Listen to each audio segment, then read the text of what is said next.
Hello aspirants, 14 Feb की news items देख लेते हैं। 16 न्यूज आइटम्स है जो द हिंदू न्यूज़पेपर से पिकअप की गई है। हम इनको डिटेल में डिस्कस करेंगे। पहली न्यूज आइटम है supreme court to hear challenge on Aadhaar bills passage. तो ये आधार बिल पास हो गया। अभी आधार एक्ट है, Aadhaar targeted delivery of financial subsidies and other benefits and services act. तो ये पूरा एक्ट पास हो चुका है, पर ये थोड़ा कंट्रोवर्शियल था क्योंकि ये आधार बिल को इंट्रोड्यूस किया गया एज अ मनी बिल। तो मनी बिल क्या होता है और उससे क्यों ऐसे किया गया हम डिस्कस करेंगे। तो इस पॉइंट पे एक पिटिशन फाइल किया गया है सुप्रीम कोर्ट में। तो ये Jairam Ramesh member of parliament, इन्होंने फाइल किया पिटिशन। तो इसमें ये चैलेंज किया जा रहा है कि आधार मनी बिल है, ये प्रूव होना चाहिए। ऐसे तो Aadhaar bill was not a money bill, can not be categorised under money bill. तो ये उनका आर्ग्यूमेंट है।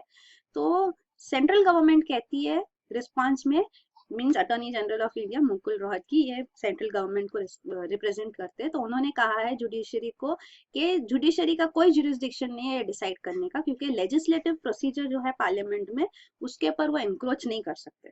और कॉन्स्टिट्यूशन में क्लियरली लिखा है कि if there is a question whether a bill is a money bill और नॉट, तो फाइनल डिसीजन वो स्पीकर का होगा। स्पीकर ऑफ लोकसभा डिसाइड करेंगे।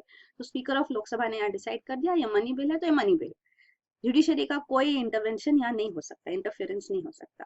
तो ये जुरिस्डिक्शन नहीं होगा। तो इस पे सुप्रीम कोर्ट सीजीआई ने रिस्पॉन्ड किया है कि अगर स्पीकर कहेगा कि ब्लू ग्रीन है तो हम उसको बोलेंगे कि ब्लू ब्लू है, ग्रीन नहीं है। तो ये उन्होंने कहा है कि हम करेक्ट करेंगे। So that is the response of the supreme court. और अटॉर्नी जनरल ने ये भी आर्ग्यू किया कि ये एक्ट पास होने के बाद काफी सारे बेनिफिट्स हुए हैं, काफी सारे सेविंग्स हुए गवर्नमेंट की। क्योंकि आधार का पर्पस क्या था, ये आधार एक्ट पास करने से स्कीम्स को आधार से लिंक किया जा सकता है। पहले कोई लेजिस्लेटिव बैकिंग नहीं था, कोई लॉ नहीं था कि ये प्रोवाइड किया जाए। तो अब आधार मैंडेटरी हो गया काफी सारी स्कीम्स के लिए। तो अगर आधार लिंक्ड होगा और बेनिफिशियरीज आधार से आइडेंटिफाइड हो गए, बैंक अकाउंट लिंक्ड होगा, तो डायरेक्ट सब्सिडी या बेनिफिट जो भी है वो अकाउंट में जा सकता है। तो इससे लीकेजेस नहीं होते, इंटरमीडियरीज चले जाते हैं। तो काफी सारे इसके बेनिफिट्स है। तो वो आर्ग्यूमेंट ये भी लाया गया है कि गवर्नमेंट को काफी सेविंग भी हो रही है। तो इस पे सुप्रीम कोर्ट ने रिस्पॉन्ड किया है कि ये इसका कोई मतलब नहीं है। आधार एक्ट बेनिफिशियल होगा, no doubt, that is not been argued. Argument ये है कि जो प्रोसीजर ये पास हुआ, आधार मनी बिल बन के पास हुआ, क्या ये सही है या नहीं, उस पर हम जजमेंट देंगे। तो अब क्वेश्चन ऑफ कोर्स ये है कि आधार बिल को मनी बिल बना के क्यों पास किया गया। तो मनी बिल जो होता है इसमें लोकसभा के पावर्स ज्यादा है, राज्यसभा के पास पावर्स नहीं है। और जो गवर्नमेंट पावर में होती है उनके पास लोकसभा में मेजोरिटी होती है। अगर लोकसभा में मेजोरिटी होगी तभी तो गवर्नमेंट सरकार बनती है। जैसे तो इस यूनियन गवर्नमेंट के लोकसभा में तो मेजोरिटी है, पर वो पॉलिटिकल पार्टी की राज्यसभा में मेजोरिटी नहीं होती है। तो ये बीजेपी की राज्यसभा में मेजोरिटी नहीं है। तो ये रीजन था, क्योंकि अपोजिशन राज्यसभा में आता, बिल पास नहीं हो पाता, तो ये राज्यसभा को बाईपास करने के लिए इसको मनी बिल बना के इंट्रोड्यूस किया गया। So this is there. तो अब राज्यसभा इस क्या होता है, अगर मनी बिल पास हुआ तो इंट्रोड्यूस हुआ तो लोकसभा में ही इंट्रोड्यूस हो सकता है, लोकसभा पास करेगी। मनी बिल राज्यसभा के पास जाता है तो राज्यसभा के पास 14 डेज टाइम होता है, वो डिस्कस कर सकते बिल को। अमेंडमेंट नहीं ला सकते कोई बिल में, उसको कोई रेक्टिफाई नहीं कर सकते। बिल 14 दिनों के बाद लोकसभा के पास जाता है, लोकसभा उसको पास हो गया मतलब बस 14 दिनों के बाद बस पास हो गया, मीन्स राज्यसभा का अप्रूवल अज्यूम्ड है कि बस राज्यसभा के पास कोई पावर नहीं है रिजेक्ट करने का, अमेंड करने का मनी बिल। तो लोकसभा ने पास किया, राज्यसभा 14 दिन के बाद it goes for president assent and done, money bill is pass. तो राज्यसभा बाईपासिंग प्रोसीजर है। तो मनी बिल में क्योंकि फाइनेंशियल मैटर्स में राज्यसभा को पावर्स नहीं दिए गए हैं, तो ये डायरेक्टली इलेक्टेड मेंबर्स लोकसभा के, तो ये फाइनेंशियल मैटर का बिल है तो समझ में आता है। पर आधार बिल क्या एक मनी बिल है। मनी बिल का डेफिनेशन भी क्या होता है हम देखेंगे, क्योंकि इट डील्स विद टैक्सेशन। अगर टैक्स रिलेटेड कोई प्रोविजन है, अगर कोई एक्सपेंडिचर रिलेटेड प्रोविजन है, तो no consolidated fund of India, जो गवर्नमेंट के फंड होते हैं गवर्नमेंट ऑफ इंडिया के, तो ये फंड से एक्सपेंडिचर है या रिसीट्स है या बोरिंग्स के बारे में कोई बिल है, तो ये मनी बिल माना जाता है। मतलब it deals with mainly these provisions. तो आधार बिल में ये आर्ग्यू किया जा रहा है कि इसके लिए भी अलोकेशन हो रहा है वगैरह फॉर सर्विसेज लिंक करने के लिए, पर वो एक्सपेंडिचर तो हर एक में होगा, but it's not substantially dealing with expenditure aspect. तो वो आर्ग्यूमेंट है कि ये मनी बिल नहीं है। तो ये सुप्रीम कोर्ट इस पे एडजुडिकेट करेगी। तो इसलिए सुप्रीम कोर्ट ने ये भी क्वेश्चन उठाया कि राज्यसभा में अमेंडमेंट्स कैसे लाए गए, सजेस्ट कैसे गए गए, क्योंकि यह मनी बिल है तो अमेंडमेंट्स नहीं ला सकते। तो जयराम रमेश इन्होंने राज्यसभा में इस बिल पे अमेंडमेंट्स लाए थे, वो भी हम देखेंगे। और ये आर्टिकल 110 है कॉन्स्टिट्यूशन का, जिसमें डिफाइंड है कि मनी बिल क्या होता है, और ये भी बताया गया है कि अगर मनी बिल के ऊपर कोई क्वेश्चन आता है कि weather a bill is money bill और नॉट, स्पीकर डिसाइड करेंगे, authority is final, speakers authority is final. और एक जजमेंट को रेफर किया गया, ये है 2014 जजमेंट सुप्रीम कोर्ट का। तो ये कहा गया है कि कोर्ट को कोई जुरिस्डिक्शन नहीं है प्रोसीजरल मैटर्स ऑफ लेजिस्लेचर में इंटरफेयर करना। तो वो प्रोसीजरल मैटर लेजिस्लेचर कैसे प्रोसीड करता है, उनके क्या प्रोसीजर्स है, उसमें सुप्रीम कोर्ट इंटरफेरेंस नहीं होता है। तो ये क्लैरिफाई किया गया है, सुप्रीम कोर्ट जजमेंट है 2014 का। पर अपोजिशन ये आर्ग्यू कर रहे हैं कि ये कोई प्रोसीजरल मैटर नहीं था, ये सब्सटैंटिव इंफ्रैक्शन था, कि जो डेफिनेशन है मनी बिल का वो गलत करके यूज किया गया है। तो ये सब्सटैंटिव मैटर है, प्रोसीजरल मैटर नहीं है। तो और गवर्नमेंट ने, सेंट्रल गवर्नमेंट ने अटॉर्नी जनरल मुकुल रोहतगी, जो सेंट्रल गवर्नमेंट को रिप्रेजेंट करते हैं, उन्होंने और एक पॉइंट उठाई है कि जो पिटिशन फाइल किया गया ये रिट पिटिशन है अंडर आर्टिकल 21। तो article 21 of the constitution is right to life, और ये बहुत ब्रॉडली इंटरप्रेटेड आर्टिकल है। इसके अंदर सुप्रीम कोर्ट ने सारे राइट्स आर्टिकल 21 से डिराइव कर लिए। राइट टू लाइफ है मतलब आपको सब कुछ चाहिए राइट टू लाइफ के लिए। मतलब सुप्रीम कोर्ट ने ये भी कहा है कि अगर कोई भी फंडामेंटल राइट ना हो, right to fundamental right to speech, religion etcetera, जो भी सब नहीं है, अगर सिर्फ आपको राइट टू लाइफ दिया गया तो बाकी सारे राइट्स इससे डिराइव किए जा सकते हैं। तो मतलब ये फंडामेंटल राइट है। तो फंडामेंटल राइट का ये एक बेनिफिट होता है कि if your fundamental right is violated, तो उन केसेस में आप डायरेक्टली सुप्रीम कोर्ट के पास जा सकते हैं। अदरवाइज जो बाकी केसेस होते हैं तो आपको लोअर कोर्ट, हाई कोर्ट, फिर अपील्स में आप सुप्रीम कोर्ट पे जाते हैं। पर इन केसेस में directly supreme court can be approach. तो अटॉर्नी जनरल ये भी कह रहे हैं कि रिट पिटिशन आर्टिकल 21 के अंदर फाइल किया गया, तो अभी तो ऐसा है, उन्होंने कहा है कि रीलुक करना चाहिए आर्टिकल 21 को जुडिशरी को, क्योंकि अभी हर पिटिशन डायरेक्टली सुप्रीम कोर्ट के पास ही आ जाता है। तो ये भी उन्होंने पॉइंट रेज किया। तो ये है रिगार्डिंग दिस आधार बिल जो मनी बिल करके पास किया गया। मनी बिल क्या होता है ये डिफाइंड है यहाँ पे, जो अभी हमने देखा। अगर टैक्सेशन रिलेटेड है, बोरोइंग रिलेटेड है, कस्टडी ऑफ फंड का है, कंसोलिडेटेड फंड ऑफ इंडिया, और या तो फिर अप्रोप्रिएशन ऑफ मनी है, मतलब मनी यहाँ से अलोकेट किया जा रहा है, या एक्सपेंडिचर, कुछ एक्सपेंडिचर है ऐसे, या रिसीट्स ऑफ मनी है from the consolidated fund public account, so इसको मनी बिल माना जाएगा। तो कंटेन्स ओनली प्रोविजंस या मेनली प्रोविजंस ही है ऐसा। So contains only provisions dealing with all or any of the matters specified, तो उसको मनी बिल कहा जाता है। मनी बिल में is a bill which has any provision other than money provisions is not a money bill। तो ये बात है। Constitution gives power to the Lok Sabha speaker to take the final call if a bill is a money bill or not, or speaker's decision is final, cannot be challenged in court of law। Rajya Sabha is limited powers, ये सब हमने discuss किया। लोक सभा के पास supreme powers होते हैं। ये अमेंडमेंट्स थे जो सजेस्ट किए गए थे राज्यसभा में, जयराम रमेश ने सजेस्ट किए थे कि प्राइवेसी रिलेटेड जो लूप होल्स है उनको चेक करो, उनको प्लग करो। डेटाबेस जो सेल होता है, अगर इंडिविजुअल डेटाबेस अगर सेल होता है तो उसको ब्लॉक किया जाए। मतलब जो, क्योंकि आधार में एक्चुअली इंफॉर्मेशन गैदर होता है, तो इंफॉर्मेशन, डेमोग्राफिक इंफॉर्मेशन वगैरह जो कलेक्ट हो रहा है तो उसको सेल नहीं होना चाहिए उसका। तो वो इंश्योर करना चाहिए कि इसका कोई सेल नहीं हो, सेल नहीं किया जाए किसी को, ये प्राइवेसी अफेक्ट ना हो इंडिविजुअल्स की यहाँ पे। और ये डिस्क्लोजर कोई और ऐसे, मतलब कैसे कभी डिस्क्लोजर होगा ये क्लैरिफाई किया जाए। कहा गया है कि नेशनल सिक्योरिटी इंटरेस्ट के लिए, पर ये लूजली डिफाइंड है, तो क्लियरली डिफाइन करना चाहिए इसको। अग्रीव्ड जो इंडिविजुअल से अंडर दिस आधार एक्ट, वो डायरेक्टली कोर्ट्स के पास जा सके, ये प्रोविजन लाना चाहिए। अभी ऐसा है कि ये यूआईडीआई के पास डायरेक्ट जाएंगे rather than directly to courts. तो ये एस्पेक्ट पे भी उन्होंने ऑब्जेक्शन रेज किया। और फाइनली उन्होंने कहा कि क्लैरिफाई करो कि जो बेनिफिट्स मिल रहे हैं वो अगर किसी के पास आधार नंबर नहीं होगा उनको भी बेनिफिट्स मिलेंगे। तो ये पॉइंट था। तो आधार इसीलिए एंडोर्स किया जा रहा है कि बेनिफिशियरीज आधार से आइडेंटिफाई हो गए तो आइडेंटिफिकेशन ऑफ बेनिफिशियरीज एक रैशनलाइज हो जाता है, डायरेक्ट ट्रांसफर हो जाएगा by bank account, Aadhaar linked bank account. तो subsidy providing, subsidies and beneficiaries, वो सब काफी रैशनलाइज हो जाता है। तो अगर आधार किसी के पास नहीं है तो उसको बेनिफिट्स नहीं मिलने चाहिए, ऐसा नहीं होना चाहिए। उसके लिए प्रोविजन होना चाहिए कि आप आधार के लिए अप्लाई करो, तो वो मतलब he should not be denied. तो दैट पॉइंट इज कि डिनाई नहीं होना चाहिए, भले उसको प्रोसीजर फॉलो करके फिर मिलेगा, but he should not be denied the benefits is the point। उन्होंने कहा इस पे भी एक प्रोविजन लाना चाहिए, पर ये ऑफकोर्स अमेंडमेंट्स लाए नहीं गए क्योंकि ये राज्यसभा में इंट्रोड्यूस किए गए थे। और वही है, अरुण जेटली फाइनेंस मिनिस्टर, उन्होंने कहा कि privacy is not a fundamental right जिसको हमेशा इंश्योर अपहोल्ड करना चाहिए। एनीवे, तो ये है आधार। आधार में ये भी प्रोविजन है कि यूआईडीएआई को एक it becomes a statutory body. ये पहले एग्जीक्यूटिव ऑर्डर से एस्टेब्लिश किया गया था under planning commission. Unique identification authority of India, ये अपेक्स बॉडी है आधार इंप्लीमेंट करने के लिए, तो इसको स्टैट्यूटरी स्टेटस मिल गया, आधार को स्टैट्यूटरी स्टेटस मिल गया, तो ये आधार लिंक्ड बेनिफिट्स अब आ सकते हैं। अगला न्यूज आइटम है justice Karnan fails to show up in Supreme Court. तो ये जस्टिस CS कर्नन है, प्रेजेंट कोलकाता हाई कोर्ट जज, इनके बारे में हमने डिस्कस किया है पूरा।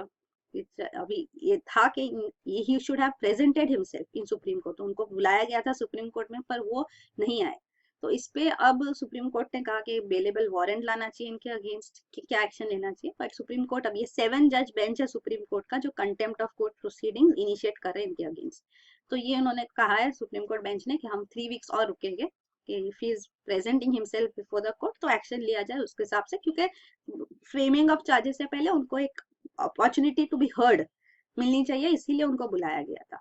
अटॉर्नी जनरल मुकुल रोहतगी कह रहे हैं कि आप फॉर्मली फ्रेम कर दो criminal contempt charges against this जज जस्टिस CS कर्नन। तो अब देखेंगे आगे क्या होता है। अगला न्यूज आइटम है tripartite talks to end Manipur blockade fail. तो ये था रिगार्डिंग मणिपुर में जो 1 नवंबर 2016 से इकोनॉमिक ब्लॉकेड लाया गया है, नेशनल हाईवे ब्लॉक किया गया है by the United Naga council. तो ये United Naga council Naga population जो मणिपुर में है, नागालैंड एडजॉइनिंग स्टेट है, तो यहाँ जो नागा पॉपुलेशन मणिपुर में उनको रिप्रेजेंट करते हैं। और ये ब्लॉकेड इसीलिए लाया गया क्योंकि state government, Manipur state government ने 7 न्यू डिस्ट्रिक्ट्स अनाउंस किए थे, फॉर्मेशन ऑफ 7 न्यू डिस्ट्रिक्ट्स, तो ये उनको एक्सेप्टेबल नहीं था क्योंकि नागा पॉपुलेशन इसमें डिवाइड हो जाता है, उनके उनके उनके बेनिफिट्स के अगेंस्ट, उनके इंटरेस्ट के अगेंस्ट जा रहा था ये, तो इसीलिए ये इनिशिएटिव लिया गया कि इकोनॉमिक ब्लॉकेड लाया जाए, और ये इकोनॉमिक ब्लॉकेड अब तक चल रहा है।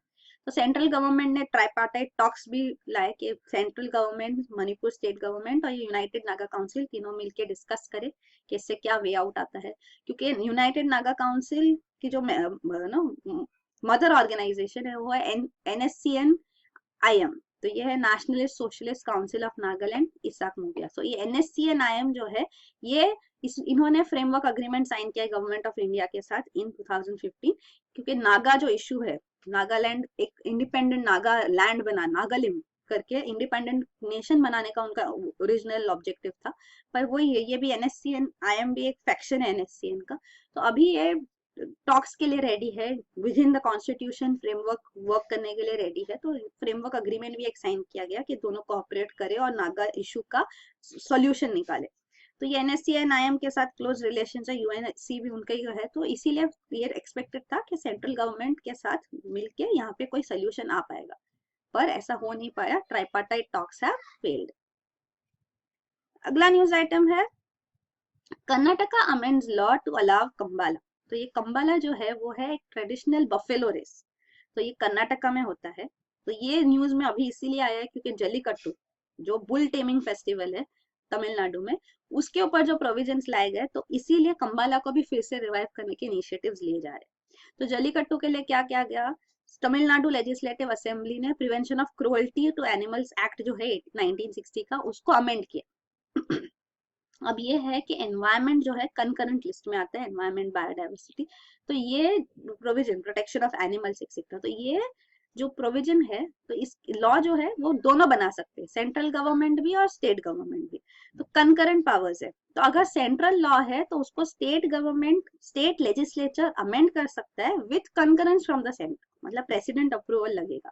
तो ये स्टेप यूज किया था तमिलनाडु गवर्नमेंट ने कि prevention of cruelty to animals act को अमेंड किया तमिलनाडु लेजिस्लेटिव असेंबली ने with concurrence from the centre, president's approval, तो ये किया गया, तो इसीलिए जल्लीकट्टू एग्जेम्प्ट किया गया फ्रॉम दिस एक्ट प्रोविजंस। तो ऐसा ही स्टेप अभी कर्नाटक का लेजिस्लेटिव असेंबली लेना चाहती है, तो इन्होंने पास किया एक बिल, तो कंबाला को एग्जेम्प्ट किया गया, बुलक कार्ट रेसिंग को भी एग्जेम्प्ट किया गया from prevention of cruelty to animals act. तो अभी प्रेसिडेंट अप्रूवल से ये भी ऐसे हो जाएगा। तो they are referring the bill to the president for his assent. तो यही है। तो ये हाई कोर्ट ने कंबाला को बैन किया था, कर्नाटका हाई कोर्ट में। तो पीटा ने पिटिशन फाइल किया गया था, तो तब से ये कंबाला बैंड था। तो अब इसको रिवाइव किया जाएगा। ऑफ कोर्स कल्चर एस्पेक्ट तो होता ही है कि कल्चरली ये होता है, इसमें कोई एनिमल्स को हर्ट नहीं किया जाता, टॉर्चर नहीं किया जाता, इसको अलाउ करना चाहिए। तो ये आर्ग्यूमेंट देके उन्होंने ये अमेंडमेंट पास किया है। अगला न्यूज आइटम है Anil Ambani form to service over 100 US navy ships. तो ये है Reliance infrastructure led Reliance defence and engineering limited organisation, Anil Ambani group का। इन्होंने मास्टरशिप रिपेयर अग्रीमेंट साइन किया है विथ यूएस नेवी।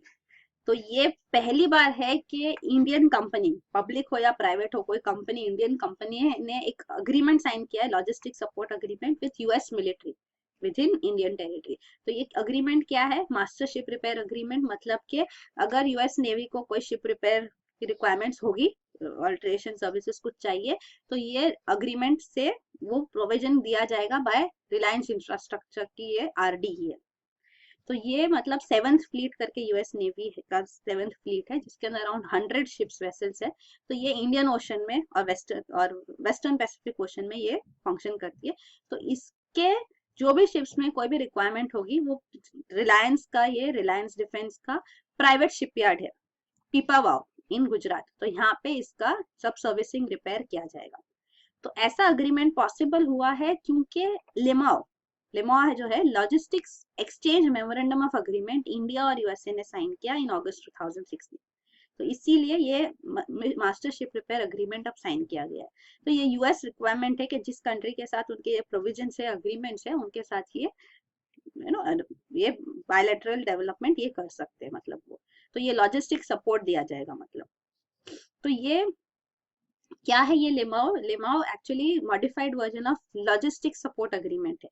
तो यूएस का मानना है कि अगर कोई कंट्री को मिलिट्री टू मिलिट्री कॉपरेशन चाहिए यूएसए के साथ, तो उनको ये 3 अग्रीमेंट साइन करने होते हैं। तो 3 अग्रीमेंट है, एक तो लॉजिस्टिक सपोर्ट अग्रीमेंट, दूसरा है सिस्मोआ और BECA, communication interoperability and security memorandum of agreement, और basic exchange and cooperation agreement for geospatial cooperation. तो अभी हमने सिर्फ ये लॉजिस्टिक सपोर्ट अग्रीमेंट का इंडियन वर्जन है लेमोआ, वो साइन किया। तो मतलब लॉजिस्टिक सपोर्ट मतलब कोई भी रिक्वायरमेंट्स है मॉडिफिकेशन की या रिफ्यूलिंग की, रिफिटिंग की वगैरह, तो वो यहाँ पे दिया जाएगा। तो उसके लिए अग्रीमेंट है। तो ये पर्पस इन अग्रीमेंट्स का यही है कि जो इंटरऑपरेबिलिटी पॉसिबल हो मिलिट्रीज के बीच में, कॉमन स्टैंडर्ड सिस्टम्स डेवलप किए जाए ताकि वो इंटरऑपरेबल हो। तो काफी जब कॉपरेशन की जरूरत है दोनों मिलिट्रीज में, तो वो पॉसिबल हो पाएगा इसलिए। And even high and technologies है वो सेल तभी हो सकते हैं जब ये अग्रीमेंट साइन है। तो ये लेमोआ जो भी है उसका भी जो मेन प्रोविजंस ये है कि डेजिग्नेटेड मिलिट्री फैसिलिटीज जो होती है कंट्रीज में, वहां पे वो लोग रिफ्यूलिंग रिप्लेनिशमेंट के लिए यूज कर सकते हैं। तो ये हमने जैसे अभी यहाँ पे पिपावाव में किया। और दूसरा है जॉइंट मिलिट्री एक्सरसाइजेस हो सकती है। तो जॉइंट मिलिट्री एक्सरसाइजेस जो ऑलरेडी होती है, पर इसमें जो पेमेंट्स किए जाते हैं फैसिलिटीज यूज करने के लिए, तो वो काफी डिफिकल्ट हो जाता है। तो अब यहाँ पे अगर स्टैंडर्डाइजेशन हो जाएगा तो ये इजीली फैसिलिटेट किया जाएगा, तो military to military cooperation easy हो जाता है। फिर है areas which this LEMOA agreement covers. एक है पोर्ट कॉल्स। पोर्ट कॉल्स वही होता है जो पोर्ट ऑफ कॉल होता है, मतलब जब शिप को कोई रिक्वायरमेंट्स है, रिफ्यूलिंग चाहिए या कुछ, तो वो कहाँ पे रुक सकती है, तो उसको बोलते हैं पोर्ट कॉल। तो ये पोर्ट कॉल फैसिलिटी तो फोरमोस्ट ही है। जॉइंट एक्सरसाइजेस हो पाएंगे इसमें, जो भी उसके लिए सब जो भी प्रोविजंस हो गए वो इसमें सपोर्ट किया जाएगा। ट्रेनिंग, ह्यूमैनिटेरियन असिस्टेंस के लिए जो भी रिक्वायरमेंट्स होगी, डिजास्टर रिलीफ के लिए जो कॉपरेशन वगैरह की जरूरत होगी, लॉजिस्टिक सपोर्ट दिया जाए। तो ये एरियाज कवर्ड होती है लिमुआ में। और भी कुछ रिक्वायरमेंट होगी तो वो केस बाय केस बेसिस दोनों साइड अप्रूव कर सकती है। एक मेन क्वेश्चन ये उठता है कि क्या लेमुआ के अंदर यूएस ट्रूप स्टेशन किए जाएंगे इंडिया में? तो ये क्लियरली डिनाई किया गया है कि कोई इसमें बेसिंग रिक्वायरमेंट नहीं है, बेसिंग अग्रीमेंट नहीं है कि यूएस ट्रूप्स यहाँ पे स्टेशन किए जाएंगे इंडियन सॉइल पे। ये सिर्फ लॉजिस्टिक सपोर्ट के लिए ही अग्रीमेंट है। तो लॉजिस्टिक सपोर्ट यूएस को मिलेगा इंडिया से, और इंडिया को भी मिलेगा यूएस से। तो बायलैटरल अग्रीमेंट है। तो ये रिगार्डिंग दिस अग्रीमेंट। अगला न्यूज आइटम है rehabilitation. NGT slabs cost on Uttarakhand for delayed response. तो ये पेटिशन एक फाइल किया गया था before the national green tribunal regarding the villagers. तो विलेजर्स है जो राजाजी नेशनल पार्क जो उत्तराखंड में उसके अंदर रहते हैं, तो ये जो रह रहे उनको रिहेबिलिटेट करने की जरूरत है क्योंकि ह्यूमन एनिमल कॉन्फ्लिक्ट यहाँ काफी बढ़ गया है। तो ये रेवेन्यू विलेजेस है, चक्स एस्टेट्स कहते हैं इनको। तो ये नेशनल पार्क की बाउंड्री के अंदर है, यहाँ पे टाइगर्स, पैंथर्स, एलिफेंट्स वगैरह है। तो ये रिहेबिलिटेशन इंपॉर्टेंट स्टेप लेना जरूरी है, इसीलिए पेटिशन फाइल किया गया। एनजीटी ने गवर्नमेंट को कहा, उत्तराखंड गवर्नमेंट को, बाकी जो एजेंसीज है उनको कहा इस पे रिस्पॉन्ड करें, पर उन्होंने कहा 1 वीक में रिस्पॉन्स करेंगे, पर कोई रिस्पॉन्स नहीं आया। इसीलिए नेशनल ग्रीन ट्रिब्यूनल ने इन पे फाइन लगाया है, ₹20,000 fine each, Uttarakhand government and all agencies involve. जो ये है, तो ये है, तो ये नेशनल पार्क्स है जो उत्तराखंड के नेशनल पार्क सेंचुरीज ये बताए गए। उत्तराखंड के बॉर्डर है, चाइना यहाँ पे बॉर्डर है, और फिर नीचे या नेपाल के साथ बॉर्डर है, इंटरनेशनल बाउंड्रीज है ये। हिमाचल प्रदेश ऊपर है, हरियाणा एंड यूपी यहाँ पे। तो ये जो राजाजी नेशनल पार्क है वो यहाँ है। बाकी जो है जैसे कि important Jim Corbett National Park, the first national park as such in India. फिर ये Nanda Devi National Park, Valley of Flowers, फिर ये वाइल्ड लाइफ सेंचुरीज भी है, केदारनाथ, गोविंद पशु विहार। हमको national parks, wild life sanctuaries भी पता होनी, कौन सी स्टेट में है वो पता होना जरूरी है, यूपीएससी में क्वेश्चंस आते हैं। अगला न्यूज आइटम भी एनजीटी के रिलेटेड है। तो NGT orders inspection of sugar cane crushing units in UP. तो ये उत्तर प्रदेश के जो शुगर केन क्रशिंग यूनिट्स है उस पे एक पेटिशन फाइल किया गया। तो इसमें ये पेटिशन ये कहती है कि यहाँ पे ये कोल्हूज बोलते हैं, जो कोल्हू का बैल कहते हैं, तो ये बुल्स होते हैं, बुलक ड्रिवन कोल्हूज होते हैं। तो ये गोल गोल घूमते हैं जिससे वो क्रशिंग होता है। तो जैसे पूरा सिस्टम होता है सर्कुलर, ऐसे वो लोग गोल घूमते हैं तो पूरा क्रश होते हैं शुगर केन्स इसमें।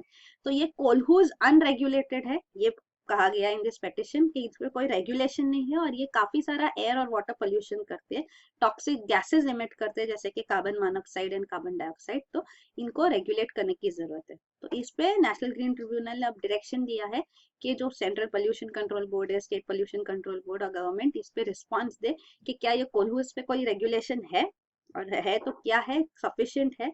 और इवन एक जॉइंट इंस्पेक्शन कहा गया करने को कि क्या पोल्यूटेंट्स रिलीज होते हैं यहाँ पे, उनके एडवर्स इम्पैक्ट्स क्या है, तो वो एक स्टडी किया जाए और उनके लिए रेमेडी क्या होनी चाहिए। तो फिर उसके बाद नेशनल ग्रीन ट्रिब्यूनल इस पे अपना जजमेंट देगी। अगला न्यूज आइटम है 24 Maoist cadres lay down arms in Bihar after SSB persuasion. तो ये है सशस्त्र सीमा बल। तो ये फोर्सेस है जो नेपाल बॉर्डर को गार्ड करती है, तो ये आर्म्ड फोर्सेस की विंग है। तो ये पैरामिलिट्री फोर्सेस कहते हैं इनको। तो ये नेपाल बॉर्डर को तो गार्ड करती है, पर इनको यूज किया जाता है even for left wing extremism affected area. तो ये बिहार में जो यहाँ पे 24 माओइस्ट को परसुएट किया कि वो आर्म सरेंडर करे, और उन्होंने सरेंडर किया है। तो ये एक उन्होंने अचीवमेंट दिखाया है। अगला न्यूज आइटम है Jammu and Kashmir government launches e prison project.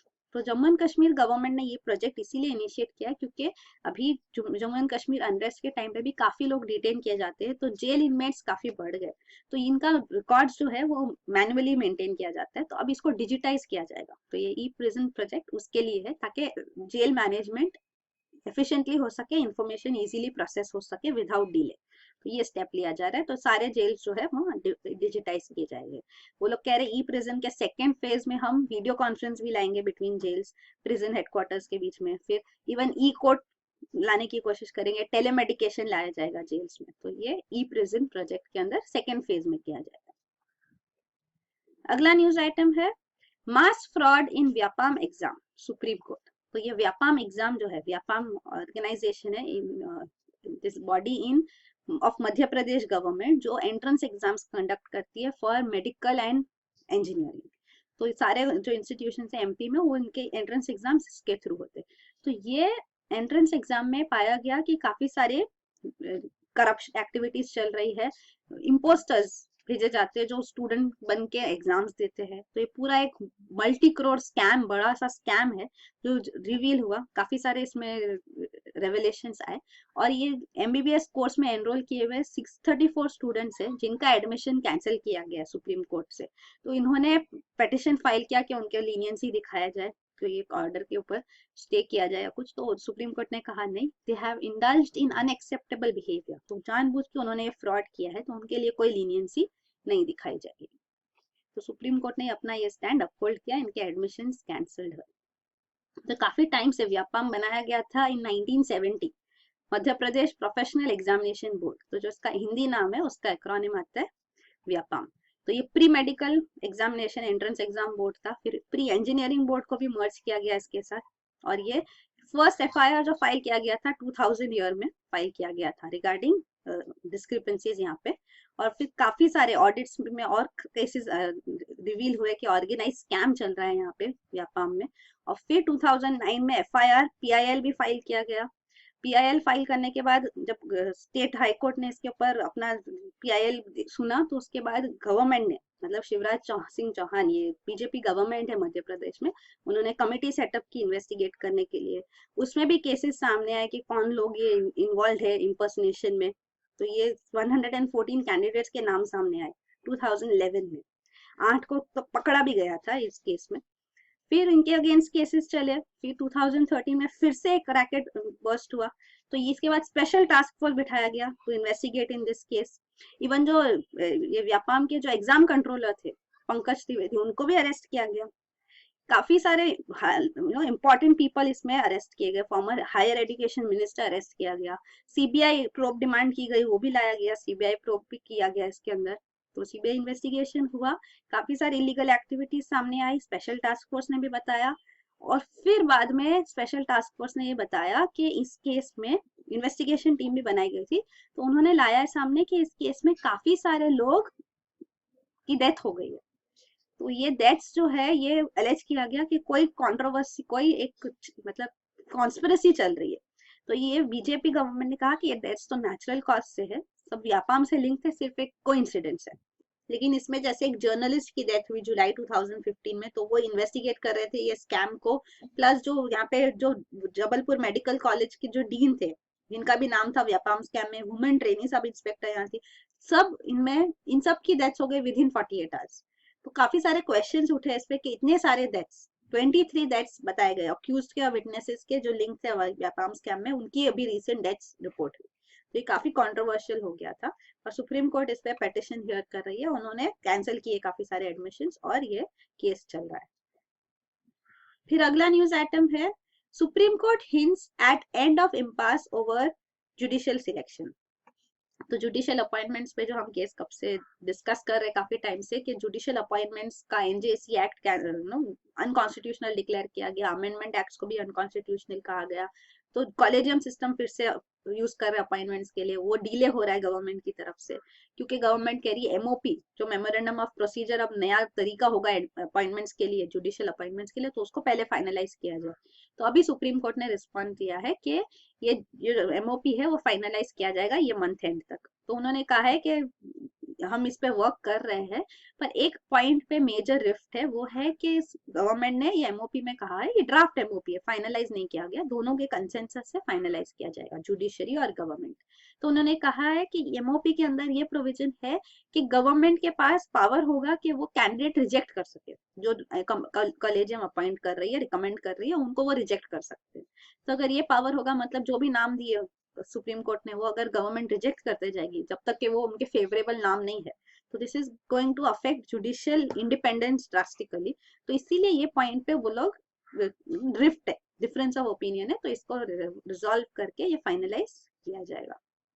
तो ये एमओपी है, memorandum of procedure regarding appointments of supreme court and high court जजेस। फिर अगला न्यूज आइटम है, centre puts onus on states to set factories threshold limit. तो ये फैक्ट्रीज एक्ट है 1948 का, तो इसमें डेफिनेशन फॉर फैक्ट्रीज कैसे होना चाहिए, मतलब कितने लोग वर्कर्स एम्प्लॉयड है तो उसको फैक्ट्री माना जाए अंडर दिस फैक्ट्रीज एक्ट। तो जो लेबर लॉज है वो इन पे फिर अप्लाई करेगा फैक्ट्रीज पे।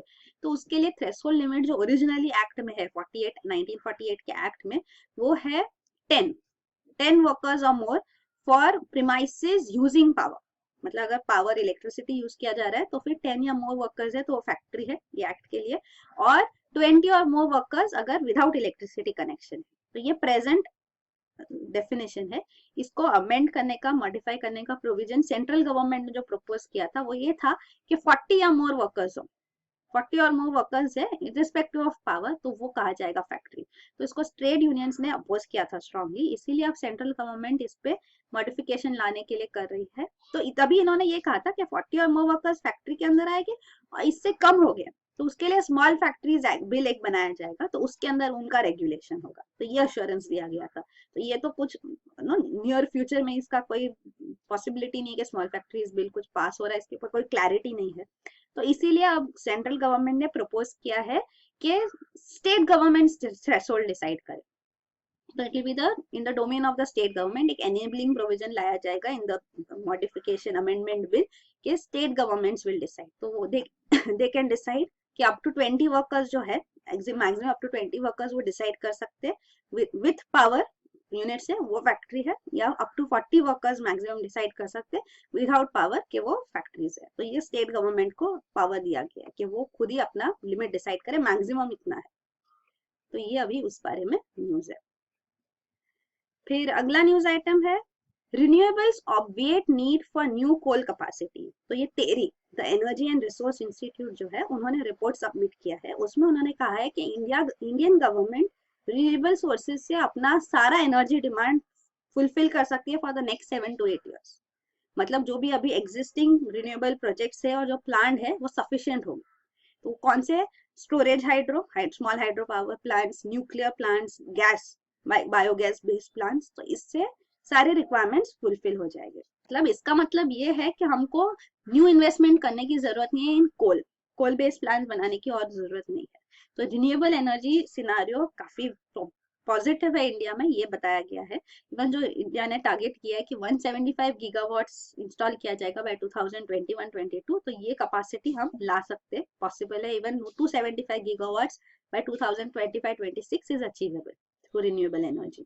तो ये उन्होंने दो जो अदर रिन्यूएबल एनर्जी सोर्सेज है, सोलर एनर्जी और विंड एनर्जी, उस पर बताया क्या चैलेंजेस है, क्योंकि इसमें इनकंसिस्टेंसी होती है, हमेशा सोलर पावर अवेलेबल नहीं, विंड अवेलेबल नहीं होती है, तो वेरिएबिलिटी और इंटरमिटेंसी होती है। मतलब कभी है स्ट्रांग है, कभी वीक है, कभी ज्यादा सनलाइट है, कभी कम है। तो इसीलिए यहाँ पे चैलेंजेस ज्यादा है इसको डेवलप करने के लिए। फिर अगला न्यूज आइटम है UN calls for urgent meet over North Korea's ballistic missile test। तो ये हमने डिस्कस किया कल ही कि नॉर्थ कोरिया ने बैलिस्टिक मिसाइल टेस्ट किया है। North Korea is a nuclear powered country, even इन्होंने न्यूक्लियर पावर डेवलप किया है, न्यूक्लियर टेस्ट किए हैं, और ये भी स्पेक्यूलेशन है कि ये पाकिस्तान ने इनको फैसिलिटी प्रोवाइड की, न्यूक्लियर टेक्नोलॉजी ट्रांसफर किया है।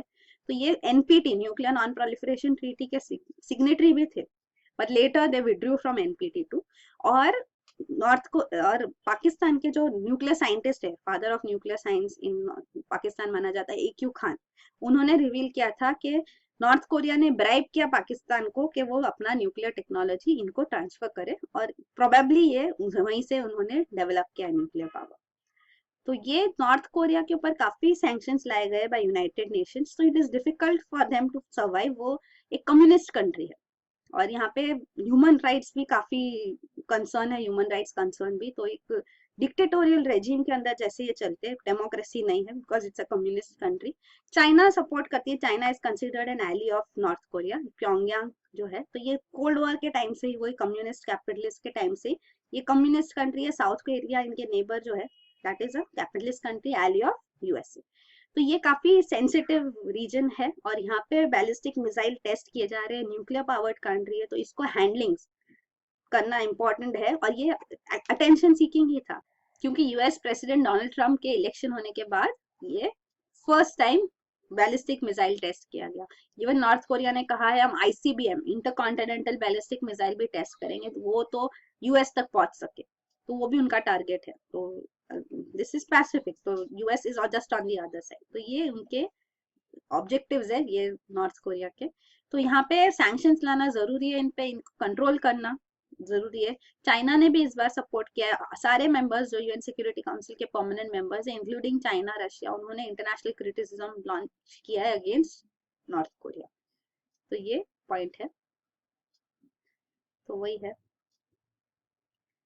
तो इन्होंने और एक कहा है कि वो हाइड्रोजन बॉम्ब भी डेवलप कर रहे हैं, which is an advanced nuclear fusion bomb. So अभी जो बॉम्ब्स होते हैं वो न्यूक्लियर फिजन बॉम्ब्स होते हैं, तो ये न्यूक्लियर फ्यूजन बॉम्ब भी वो डेवलप कर रहे हैं। उन्होंने टेस्ट भी किया, कहा इंटरनेशनली कहा गया है कि ये सक्सेसफुल नहीं था, पर वही है, they are trying to develop more and more nuclear capabilities. So this is hazardous for the world as such. अगला न्यूज आइटम है, RBI tells banks to treat banned notes as soil. तो जो withdrawn currencies जो अभी banks ने collect की है, तो आरबीआई ने उनको कहा है कि इसको सॉइल्ड कैटेगरी में आप डालो, और इसको चेस्ट बैलेंस लिमिट या कैश होल्डिंग लिमिट कैलकुलेट करने में इसको नहीं कंसिडर किया जाएगा। सारी banned old 500,000 rupee notes soiled मानी जाएगी और उनको ऐसे ही ट्रीट किया जाएगा फॉर दी कैलकुलेशंस। अगला न्यूज आइटम है the last one, retail inflation slows to 3.17% in January. तो रिटेल इन्फ्लेशन जो कंज्यूमर प्राइस इंडेक्स बेस्ड है, तो उसमें ये और स्लो डाउन हुआ है जनवरी में कंपेयर टू दिसंबर, 3.4% था। तो ये मेजरली स्लो डाउन है फूड प्राइस इन्फ्लेशन का, तो food prices are going quite low. तो ये 6 कॉन्जिक्यूटिव मंथ से फूड प्राइसेस गिर रहे हैं, तो इससे ऑफकोर्स एग्रीकल्चर सेक्टर को काफी इफेक्ट होता है।